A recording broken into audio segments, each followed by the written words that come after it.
எல்லாருக்கும் வணக்கம். Welcome to NSK taste and treat channel. இன்னைக்கு இந்த வீடியோவில் என்ன பார்க்க போகிறோன்னா, ஈஸியாக பண்ணக்கூடிய ஒரு எக்கடி ரெசிபி தான் பார்க்க போகிறோம். வாங்க வீடியோக்குள்ளே போயிடலாம்.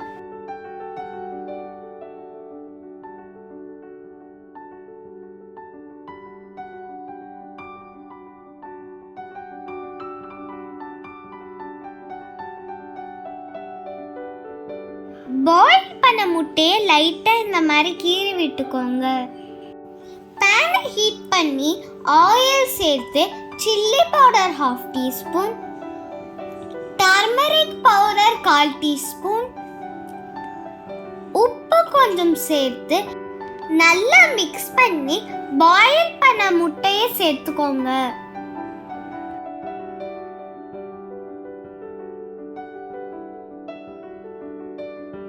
அதில் பாயில் பண்ண முட்டையை சேர்த்து ரோஸ்ட் பண்ணி எடுத்துக்கோங்க.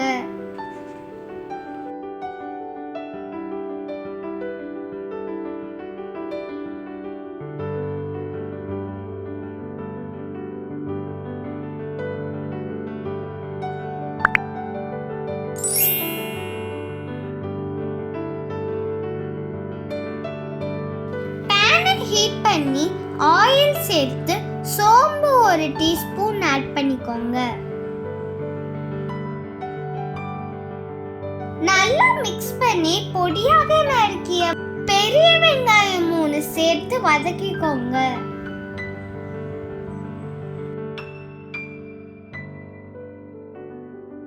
கருவேப்பிலை கொஞ்சம் சேர்த்துக்கோங்க.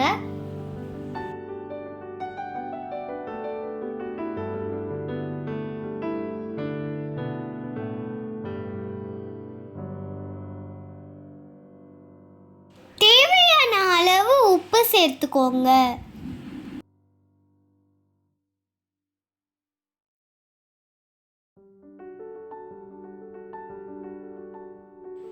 ஒரு டேபிள் ஸ்பூன் இஞ்சி பூண்டு பேஸ்ட் சேர்த்து வதக்கிக்கோங்க.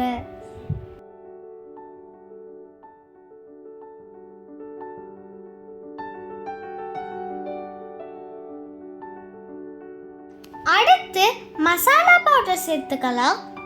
மஞ்சள்தூள் 1/4 டீஸ்பூன், மிளகாத்தூள் 1½ teaspoon, Kashmiri chilli powder 1/2 teaspoon,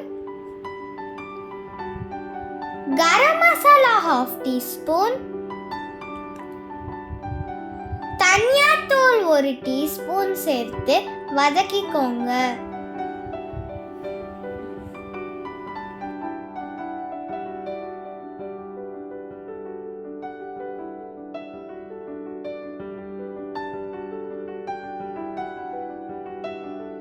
ஒரு 1/4 கப் வாட்டர் ஆட் பண்ணிக்கோங்க.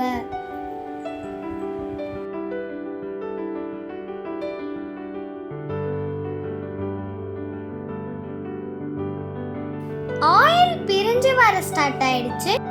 தயிர் சேர்த்துக்கலாம். தக்காளி சேர்க்காம தயிர் சேர்க்கிறோம்.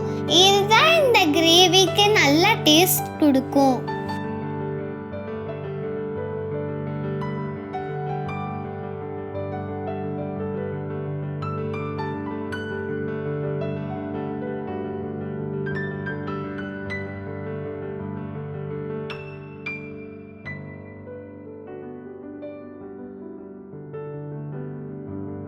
நல்லா மிக்ஸ் பண்ணி வதக்கி கொஞ்சம் வாட்டர் சேர்த்துக்கோங்க.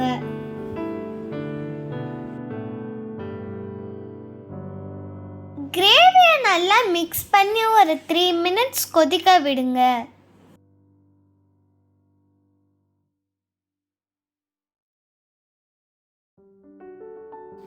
கிரேவி கொஞ்சம் திக்காயிடுச்சு. அடுத்து பாயில் பண்ணி வச்சிருக்கிற எக், கஸ்தூரி மேத்தி 1 டீஸ்பூன் சேர்த்து மிக்ஸ் பண்ணி 3 to 5 மினிட்ஸ் குக் பண்ணுங்க.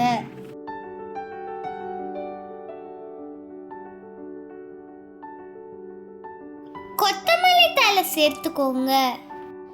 அவ்வளோதாங்க, எக் கறி ரெசிபி ரெடி ஆயிடுச்சு. இதை ரொம்பவே குவிக்காக பண்ணிடலாம்.